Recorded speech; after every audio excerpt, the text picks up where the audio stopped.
તળાવમાં શું છે? તળાવમાં શું છે? કેવી છે? બધા અલગ કલરની. અને કાચબા છે ફ્રેયા પાસે? હા. કેટલા કાચબા છે? બે. અને ફ્રેયા પાસે તો બે આવી. ફ્રેયા શું કરે છે? મેં ફિશિંગ કરું છું. બોલો વિડીયોને. વિડીયોને લાઈક કરો, શેર કરો. અને અલગ અલગ કયા કલરની ફિશ છે બતાવો ફ્રેયો. અલગ અલગ અલગ અલગ બધા કલર બતાવો તો. કલર.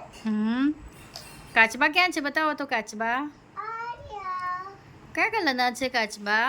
રેડ કલરના. અને ફિશ? ફિશ પિંક કલરની. પછી બીજો કયો કલર છે? બીજો બ્લુ કલરનું. તારા માછલી બતાવો તો. આર્યા. બતાવો. કેટલી ફિશ પકડી ફ્રેયાએ? બે. યે ફ્રેયાએ બે ફિશ પકડી.